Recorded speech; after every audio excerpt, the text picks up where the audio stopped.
Olá, seja bem-vindo, seja bem-vinda à nossa aula de matemática. Vamos fazer a nossa revisão, né, sobre plano cartesiano. Com quem? Aqui, ó, professor Alexandre dos Santos. Então, a nossa aula hoje, nossa aula 9, fala sobre plano cartesiano. O que nós iremos relembrar? Que é muito importante, as coordenadas do ponto. Então, vemos aqui para um exemplo. Um exemplo do nosso dia a dia, coordenadas, né? É uma palavra que às vezes nós falamos. Então, assista um vídeo agora para fazer essa ligação. Mãe, onde está meu boné? Está dentro do seu armário, na prateleira de cima. Achei! Parabéns, seguiu as coordenadas e encontrou seu boné.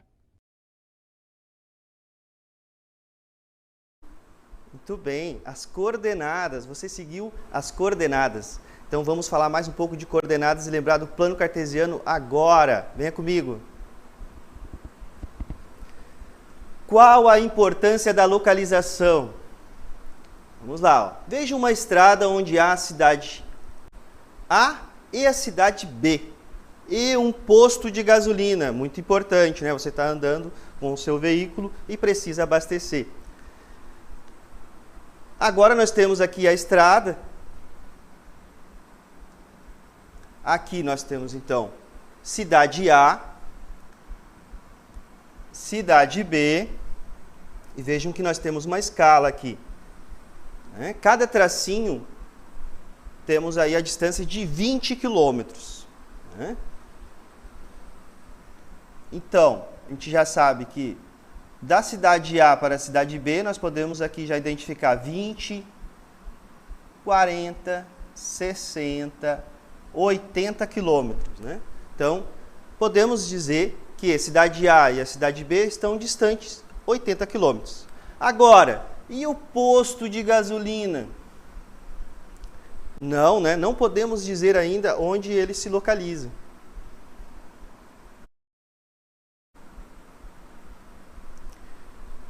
Mas se incluirmos a informação de que o posto de gasolina está a 40 quilômetros da cidade B, fica mais fácil localizar o posto? Nós temos de novo aqui a nossa estrada e agora tem o posto aqui e aqui. Não, aqui são as possíveis localizações do nosso posto, né? Por quê? Está dizendo que está a 40 quilômetros da cidade B. Então, pode estar a 40 quilômetros à direita ou pode estar a 40 quilômetros à esquerda da cidade B.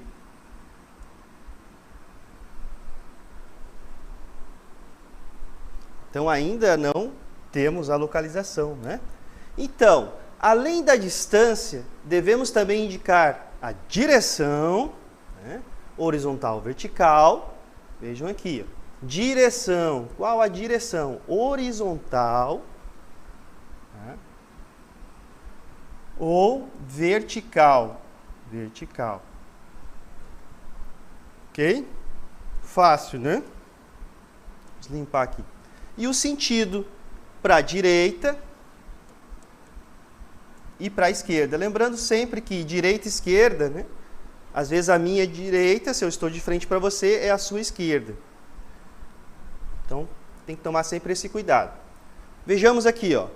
Saindo da cidade A para a cidade B, o posto está a 40 quilômetros depois da cidade A. Agora sim, né? Ele deu aí a direção e o sentido. Nós temos agora, então, a localização do posto. Saindo, olha, veja bem, ó. Saindo da cidade A para a cidade B,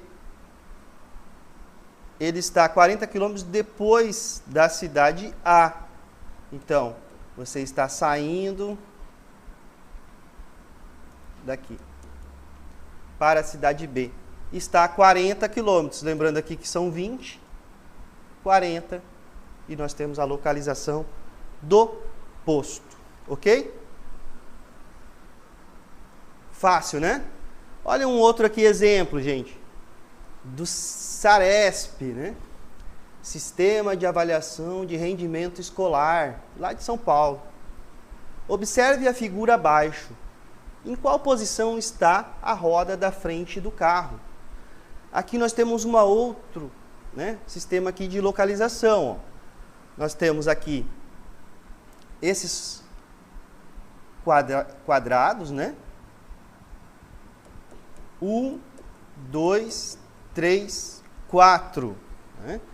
Colocando aqui como se fôssemos as linhas, né? 1, 2, 3 e 4. Então, aqui nós temos todos esses quadradinhos estão na linha 1. Esses outros estão na linha 2, 3 e 4. E nós temos para a coluna, ó. Então, nós temos aqui horizontal e vertical. Ó. As letras. Então, nós podemos dizer aqui que nessa primeira, ó, A e A.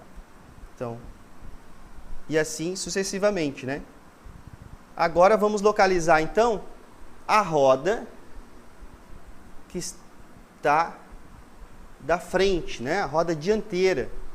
Então, nós conseguimos ver aqui, né, que o carro, a frente do carro está para cá, né? Então, a roda da frente é essa aqui. Ok? Tranquilo? Então, nós temos aqui, ó, qual é a linha? Linha 3. A coluna? Coluna D. Então, eu posso chamar aqui de 3D ou D3. Fácil, né? Então, vamos adiante. Um cara chamado René Descartes, né, construiu o plano que ficou chamado de cartesiano, em homenagem ao nome dele. Ele tem pares ordenados. Nós já veremos isso, lembraremos. Em matemática, há um sistema que permite localizar pontos no plano. Traçamos duas retas numéricas perpendiculares, né? Formam entre si um ângulo de 90 graus, um ângulo reto. E elas se encontram no ponto zero. Então, nós temos aqui, ó, a reta que está na vertical, uma reta na horizontal. Nós vamos, então, colocá-las de forma perpendicular e se encontrando aqui no ponto zero. Lembrando? Estão lembrando aí? Cada reta será chamada de eixo e suas setas indicam o número crescente de números representados na reta. O eixo horizontal, né, que é o eixo X, ele recebe o nome eixo das abscissas. Isso é importante. Tá? Eixo das abscissas. O eixo Y, que fica na vertical, né, voltando aqui, ó. Esse aqui vai ser o nosso eixo Y e aqui o eixo X, tá? Então, na vertical, eixo Y, chamado eixo das ordenadas, e na horizontal, eixo X, chamado de eixo das abscissas. Ok? Então, o eixo Y, eixo das ordenadas. E agora, vamos praticar aqui comigo, vamos lembrar. Vamos localizar os seguintes pontos no plano cartesiano. Vamos lá. Na letra A, vamos localizar o ponto -1 e 2. Então, vamos lembrar aqui que o ponto, vou colocar aqui, o ponto, nós colocamos uma letra maiúscula, né? Nós vamos colocar primeiro, lembram que o ponto é chamado de par ordenado. Ordenado, quando tem uma ordem, né? Então, sempre vem o X e depois o Y. Então, esse aqui é o grande segredo para encontrarmos os pontos no plano cartesiano, né? sempre lembrarmos que ele é um ponto, ele é um par ordenado. Um par são dois, né? Dois números, porque você vai localizar no x e no y. E sempre o x primeiro. Lembrando disso, fica muito fácil. Vamos lá? Ó, aqui na letra A, nós temos então x primeiro, né? Ó, eu vou riscar aqui, mas depois eu vou apagar, ó. Nós temos isso aqui. E depois, ó, y. Então, nós vamos encontrar também aqui no y.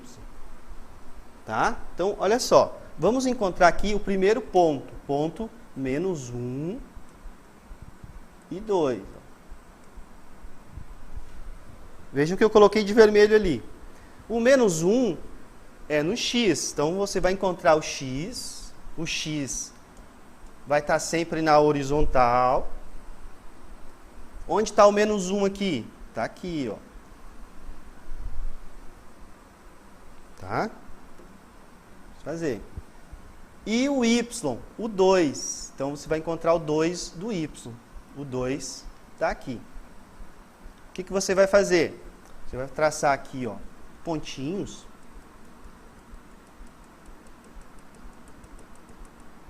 Tá?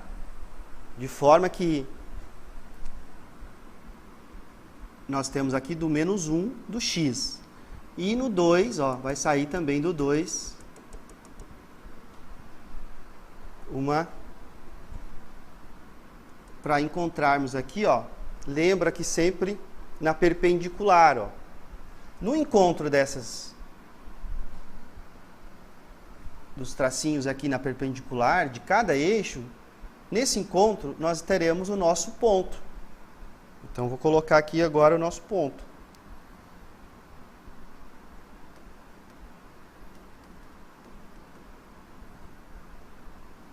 Deixa eu botar aqui de outra cor. Vamos botar de vermelho.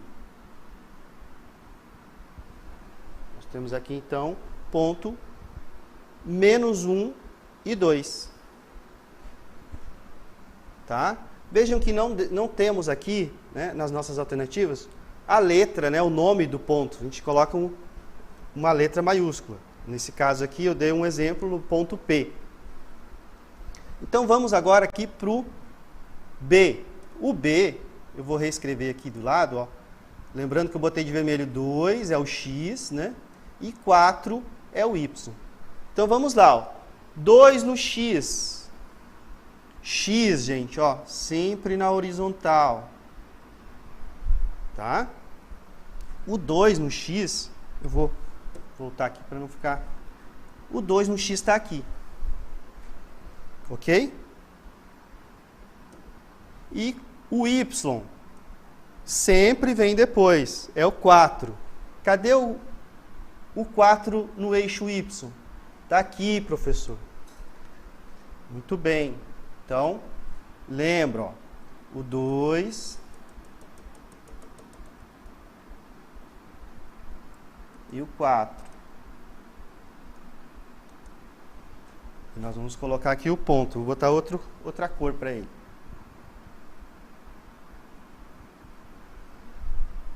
O ponto 2 e 4. Ok? Vamos lá, vamos fazer o C. Na letra C, nós temos o ponto 4 e 0. Ok? 4 no X. Cadê o 4 no X? Está aqui, professor.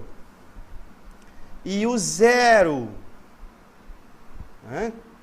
O 0 do Y. Ele está, ó, lembram que nós colocamos um eixo em cima do outro, né? E o único ponto em que eles se encontram é no ponto 0. Então, aqui, nós temos o ponto que nós chamamos de origem do plano cartesiano. E essa aqui, a coordenada dele, né? É 0, 0. Se nós vamos dar um nome para esse ponto, né? A gente pode colocar a letra O de origem, sempre com letra maiúscula. Então, nós já temos aqui o nosso ponto. 4 e 0 vai ficar em cima do eixo x. Então, sempre quando temos 0 no y, né, o ponto vai ficar em cima do eixo x. Letra D. 0, 0. Nós já encontramos o nosso ponto 0, 0, que é a origem do nosso plano cartesiano. Vamos encontrar mais um. 0 e menos 3. Acho que agora nós temos aqui um negativo no y, né? Então, sempre tem que tomar cuidado. Você vai sempre lembrar, temos o 0 aqui, ó, no x. Né? E o menos 3 no y. Cadê o menos 3 do y? Está aqui. O y sempre na vertical. Ok. Então, vai ficar muito parecido com o nosso ponto C, ó, 4 e 0. Agora, o que vai acontecer? Ó, o nosso ponto, eu vou colocar de vermelho. Ele ficou em cima do eixo Y. Vejam que quando nós temos a coordenada aqui, o 0 para o x, esse ponto vai ficar em cima do eixo Y. E se nós tivermos o 0 no ponto Y, o ponto vai ficar em cima do eixo x. Ó, esse ponto aqui, ele é o 4 e 0. Ó, o 0 no Y. E agora? Agora está na hora, né? Vamos lá. Agora é a hora de vocês fazerem. Vamos para a nossa dinâmica local interativa. Vamos lá.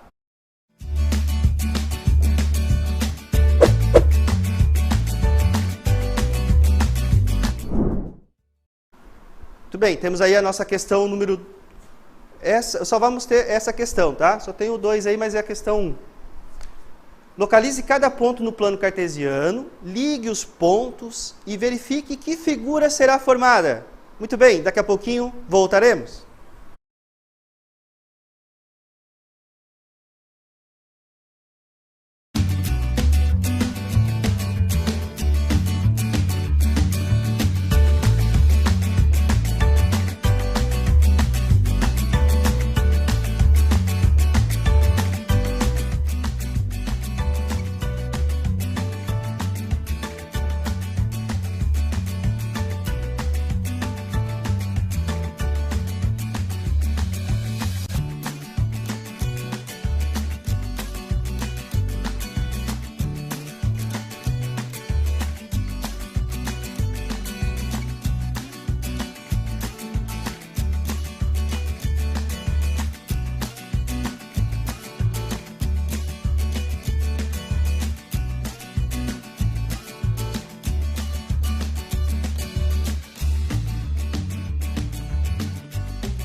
bem, estamos de volta. E aí, como foi? Vamos dar uma olhada no nosso chat? Vocês têm que encontrar ponto no plano e ver qual, deixa eu ver aqui, passou. Qual forma ligando?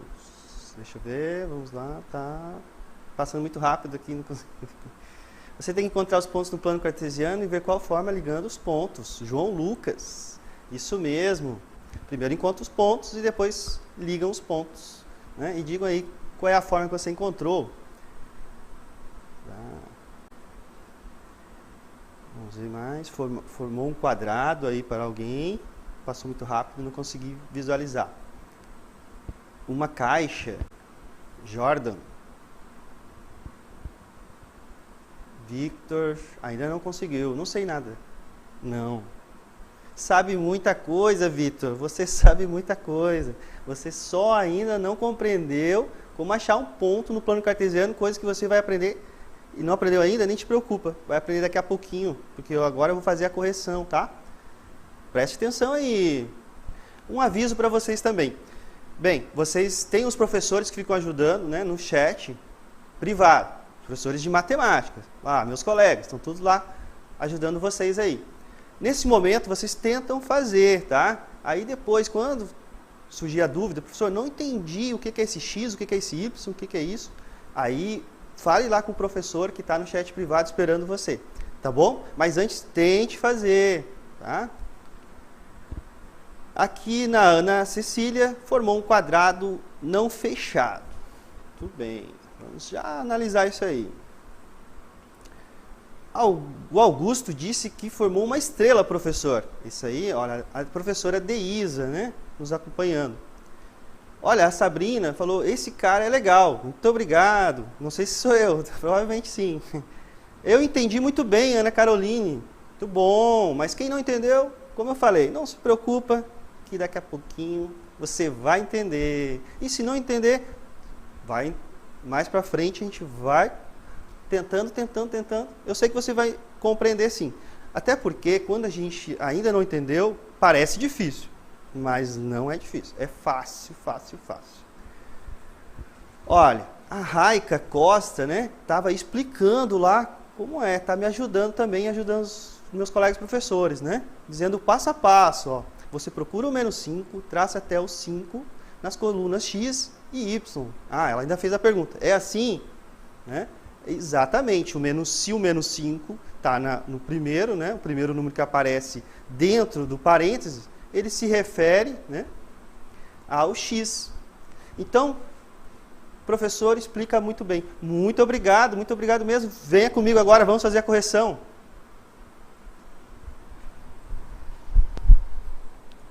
Localize cada ponto no plano cartesiano. Ligue os pontos e verifique que figura será formada.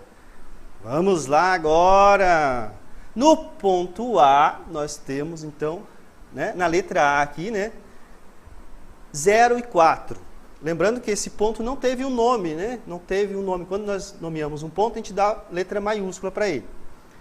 Então, 0 no X, 4 no Y, né? Olha. Vamos então aqui, ó. Vamos pegar aqui. O 0 no X, ó, tá aqui. Lembrando que aqui nós temos o X e no eixo vertical o Y. E o 4 no Y. Então, achei agora o primeiro ponto.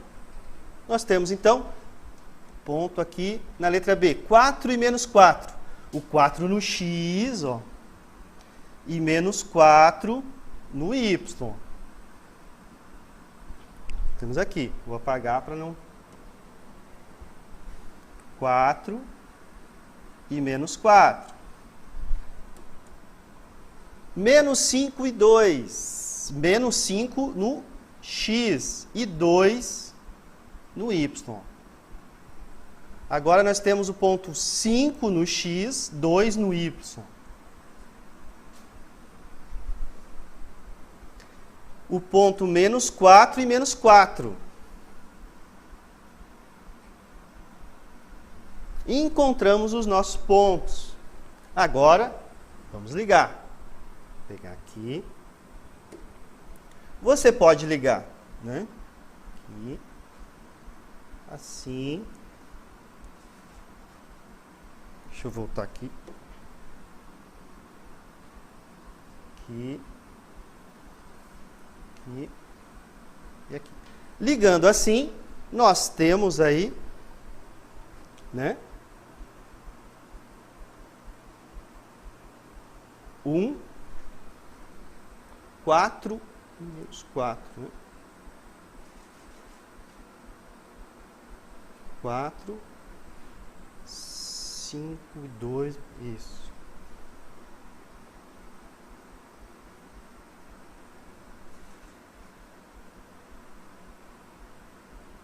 Ah, peraí, nós temos aqui o menos 5 e 2, né? Ó, deixa eu voltar rapidinho aqui.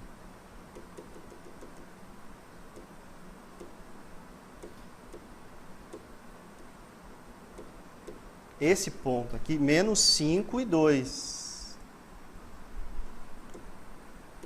Rapidinho aqui que eu... Menos 5 e 2. 5 e 2. Vai dar a estrela direitinho, né? E menos 4 e 4. Olha. Tá? Então, esse ponto aqui que ficou no menos 4 e 2, professor. Tem que tomar bastante cuidado aí na hora de fazer. Vamos lá. Agora eu vou unir. Bem que eu vi que na hora de montar aqui, olha o nosso pentágono. Né? Quantos lados? 5, né? O nosso pentágono. Se nós unirmos dessa forma, também teremos o que aqui? Olha. Uma estrela. Muito bem. Deu uma estrela. Parabéns a todos e até a próxima.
Ela mesmo, né?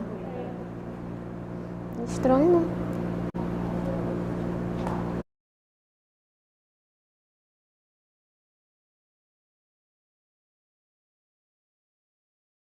Tô?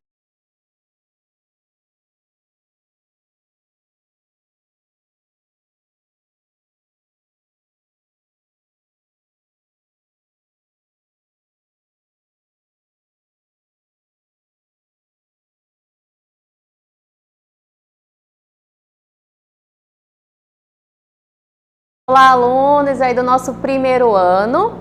Eu sou a professora Gisele, sou a professora de Biologia. Estou aqui com vocês, né, para a gente conversar um pouquinho sobre esse componente. Vamos apresentar aí um conteúdo para vocês. Tá? Então, a gente conta com a participação de vocês, a gente tem professores aí no chat que estão acompanhando. Em caso de dúvidas, podem mandar que a gente consegue acompanhar e tirar a dúvida de vocês. Então, vamos ver qual é o nosso conteúdo da aula de hoje. E aí a nossa aula de biologia, né, sobre a base molecular da vida 1, tá? Então a gente vai agora dar início à nossa aula.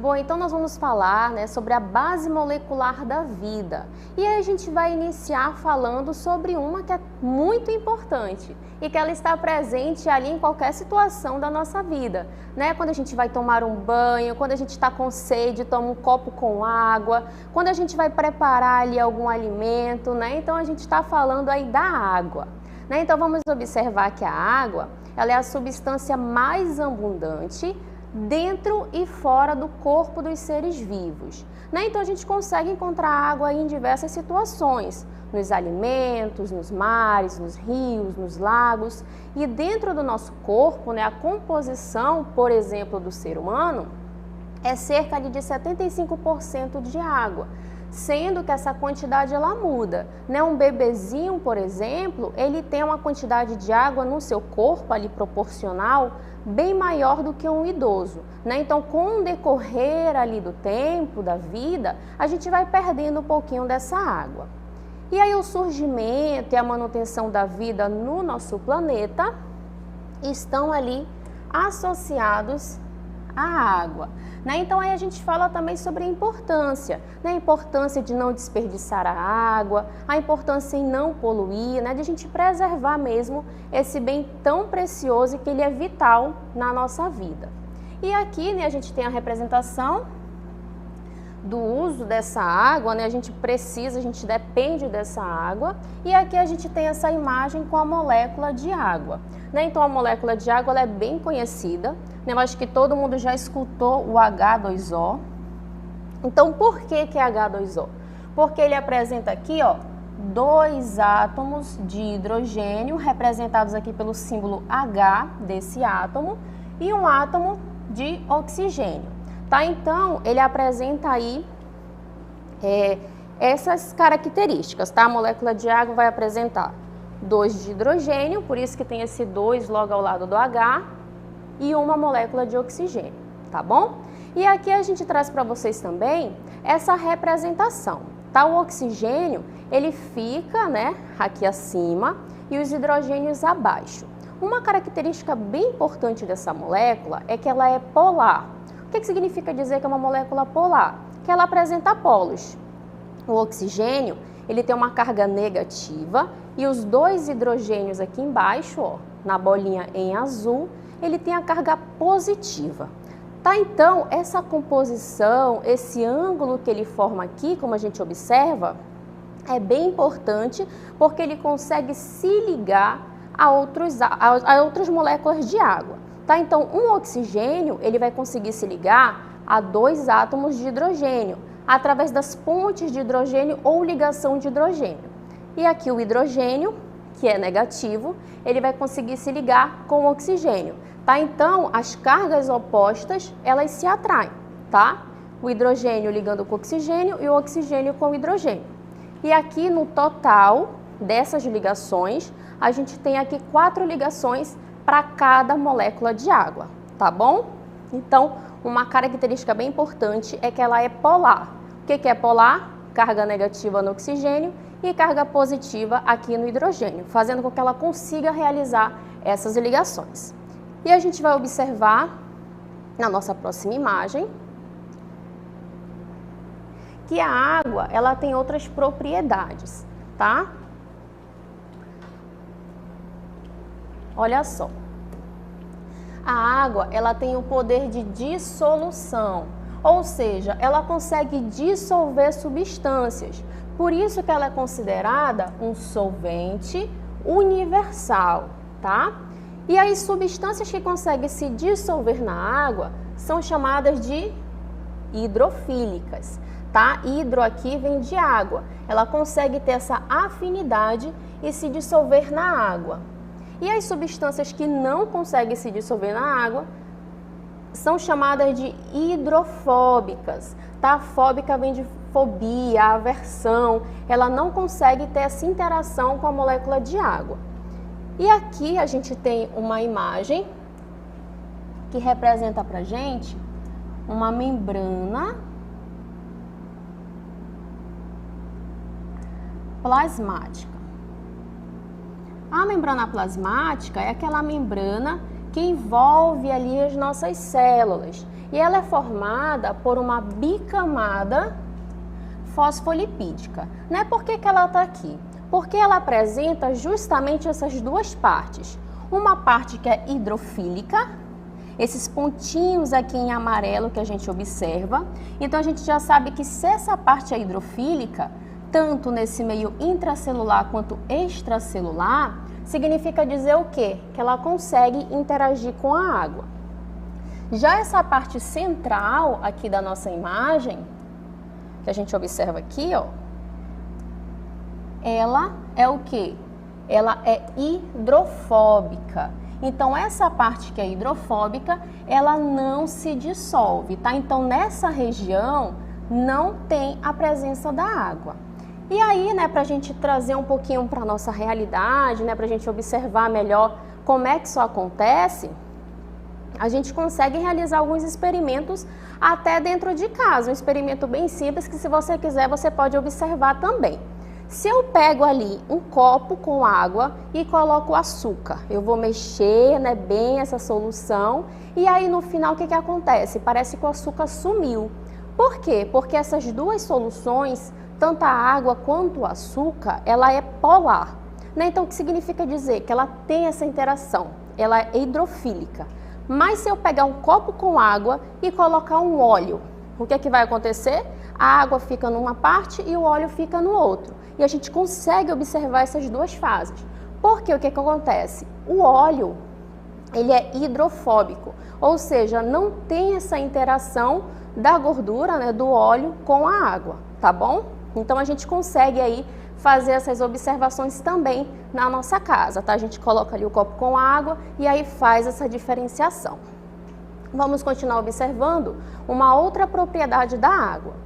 Então, olha só, são moléculas que ficam fortemente unidas, mantendo a água fluida e estável em condições normais, tanto de temperatura quanto de pressão. Esse processo que faz com que as moléculas fiquem fortemente unidas é chamado de coesão, tá bom? Então, a gente tem aqui essa representação, coesão.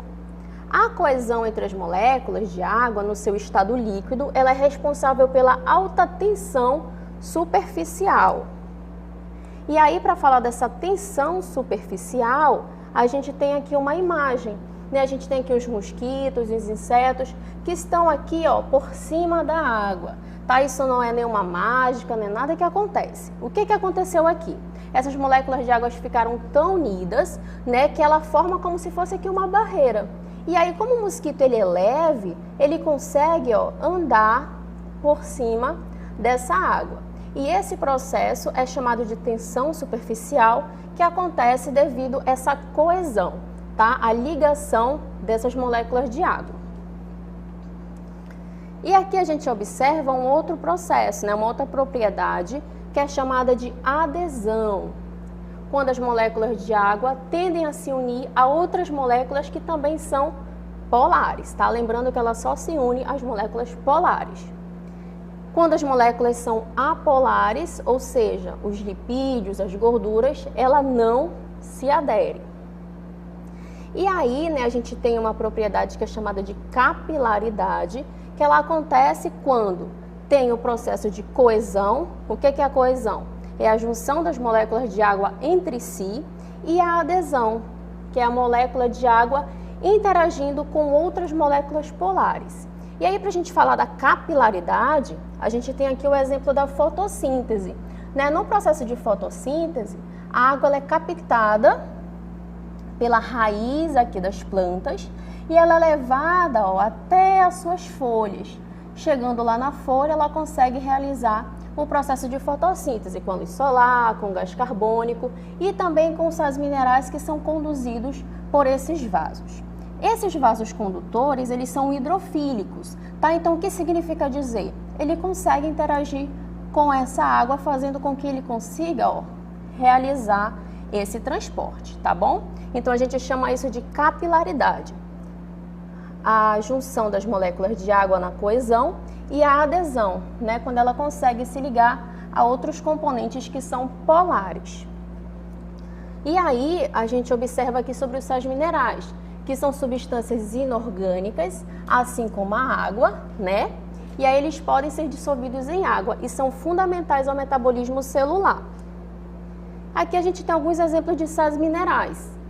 Tem o cálcio, que forma ali os ossos, os dentes, onde a gente encontra ele nos laticínios, né? Os derivados ali do leite, as hortaliças de folhas como brócolis, espinafre, tá? A gente tem aqui o sódio também, que é um outro sais minerais, tá? Ele é encontrado ali, no sal de cozinha, né? O famoso NaCl. E aqui a gente tem exemplo de micronutrientes, que é o ferro, tá bom? Que a gente consegue encontrar ali no fígado, na carne. Ele é importante porque ele vai formar ali, a hemoglobina, que vai levar o oxigênio para o nosso organismo. O iodo, que faz parte ali dos hormônios da tireoide, né, uma glândula ali que produz hormônios, que é bem importante para o nosso metabolismo, e é também encontrado no sal de cozinha iodado. Quanto às vitaminas, né? As vitaminas, elas são compostos orgânicos não sintetizados pelo organismo, ou seja, é necessário o alimento para que a gente consiga obter ali as vitaminas. Quando existe uma carência de vitamina, a gente chama de hipovitaminose. Quando existe ali um excesso de vitamina no meu organismo, eu chamo de hipervitaminose. Quando tem uma carência ali total ou extrema, eu chamo de avitaminose. E aí tem também as provitaminas, que são substâncias a partir das quais o organismo é capaz de sintetizar ali, as vitaminas. E aí o que acontece, né? A gente tem aqui o exemplo dos carotenos, que é a provitamina A, e os esteróis, que é a provitamina D. E existe também uma classificação das vitaminas. Elas são divididas aqui em dois grupos. Das vitaminas lipossolúveis, como a gente observa aqui o nome lipo, ela vai ser solúvel em quê? Em gorduras, em lipídios. Por isso que ela tem essa denominação. E aí faz parte desse grupo a vitamina A, D, E e K. Tá? Então a gente tem aqui um pouco de onde a gente consegue encontrar essa vitamina e algumas doenças que são ocasionadas pela carência dela. Tá? Então a vitamina A pode ocasionar aqui problemas de visão, secura de pele. A vitamina D, na sua carência, pode ocasionar o raquitismo, a osteoporose, tá bom? A vitamina E pode ocasionar dificuldades na visão, alteração neurológica. A vitamina K, desnutrição, má função do fígado, né? Então a gente observa que a falta dela vai causar doenças, assim como ela tem ali, funções no nosso organismo. E as hidrossolúveis são as vitaminas do complexo B e C. Elas são solúveis em água, né? Por isso que ela é hidro. E aí elas não podem ser armazenadas, por isso que elas são absorvidas e excretadas rapidamente. E aí a gente tem o complexo B, que é o B1, o B3 e o B12, tá? Então aqui a gente tem as fontes onde a gente consegue encontrar essa vitamina, as doenças que são provocadas, né, como beriberi no B1 e pellagra no B3 e as funções, tá? Dela no nosso organismo. Aqui a gente tem o B12, onde a fonte dele é no fígado, tá? A doença provocada com a falta de B12 é uma anemia, a função é a formação de hemácias, tá bom? E a vitamina C, né, que é bastante conhecida aí. E onde é que a gente encontra a vitamina C? Na laranja, no limão, no abacaxi. A falta dessa vitamina ocasiona uma doença chamada escorbuto, tá bom? Que já matou muitas pessoas aí bem antigamente. E aí ela vai fortalecer aqui, ó, o nosso sistema imunológico, tá? Ela funciona ali como um método de prevenção. E aqui a gente tem, né, vimos aí sobre a água, vimos sobre as vitaminas, os sais minerais, e agora a gente vai observar os ácidos nucleicos, que também são chamados de polinucleotídeos. Eles existem em dois tipos. O ácido desoxirribonucleico, né, esse nome aqui bem grandão, que é também conhecido como DNA. E o ácido ribonucleico, que é conhecido como o RNA. E a gente vai conhecer a diferença entre eles. O DNA, ele é o principal constituinte dos cromossomos, onde tem o quê? Ó? O nosso material genético, nossos genes. E o RNA participa do processo de quê? De síntese de proteínas. O DNA e o RNA, eles são formados por várias unidades de nucleotídeos, que é o que a gente vai conhecer agora. Tá? Então, os nucleotídeos formam tanto o DNA quanto o RNA. Aqui a gente tem uma representação para a gente diferenciar essas moléculas. O DNA, ele tem aqui, ó, uma dupla fita, como se fosse uma escadinha aqui toda enrolada. E o RNA, ele tem uma fita simples. Além disso, a gente observa que o nucleotídeo, ele é formado pela combinação de 3 componentes: o fosfato, a pentose e a base nitrogenada. O fosfato, ele é o mesmo tanto no DNA quanto no RNA. A pentose, né, ela vai diferenciar no DNA para o RNA. E a base nitrogenada, a gente observa que ela tem aqui, ó, 5 tipos. Tá? A gente tem a adenina, a guanina, a citosina, a timina e a uracila. Qual é a diferença aqui entre elas? Ela é dividida em 2 grupos, as púricas, que são a adenina e a guanina, e as pirimídicas, que são a timina, citosina e uracila. Tá? O que a gente observa aqui também? Vamos observar aqui um quadro que tem a diferença entre elas. A DNA vai ter essa cadeia dupla, enquanto a RNA cadeia simples. A pentose do DNA é chamada de desoxirribose, do RNA é ribose. O DNA tem uma cadeia muito longa, enquanto o RNA tem uma cadeia mais curtinha, né, ali para a produção de proteínas. Quanto às bases, o DNA vai apresentar adenina, guanina, citosina, e a timina aqui está destacada porque a timina é encontrada somente no DNA. E aqui no RNA a gente tem a uracila, que é encontrada somente no RNA, tá bom? Então, nós conseguimos observar aí, né, essas bases moleculares da vida, vimos sobre a água, sobre os sais minerais, sobre as vitaminas e também esses ácidos nucleicos, tá bom? E agora a gente vai chamar a nossa DLI.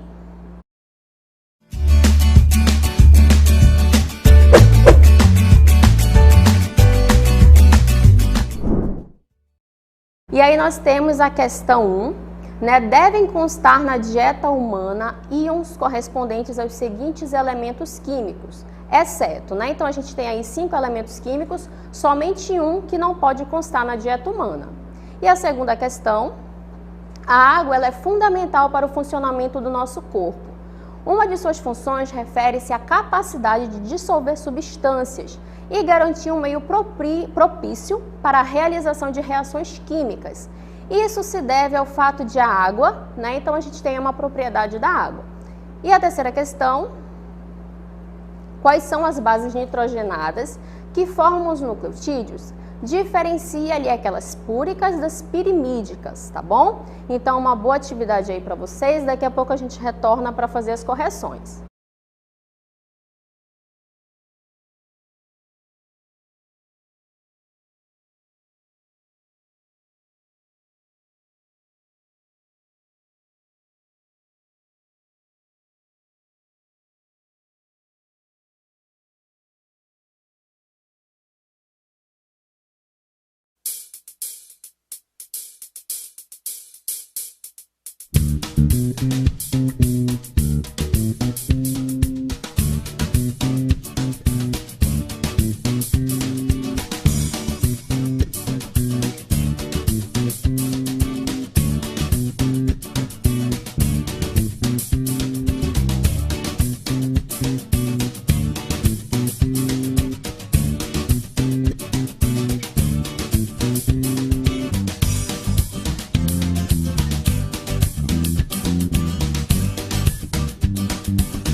Muito bem, estamos de volta aí para fazer as correções dessas questões, né? 3 questões que ficaram aí para vocês.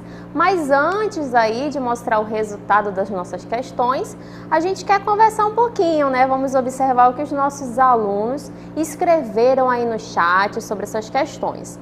Então, observei, né, que a Júlia Nálira, ela colocou aí a resposta da primeira questão, né, que fala ali sobre aquelas substâncias que pode ser ruim para o nosso organismo. E aí ela marcou o quê? Alternativa E. O João Vitor também, eu estou vendo aqui que o João Vitor marcou a alternativa E. A Yasmin, por exemplo, marcou a alternativa D, né? Então a gente já tem aqui, ó, alternativas diferentes. Daqui a pouquinho a gente tira a dúvida de vocês para esclarecer essa primeira questão.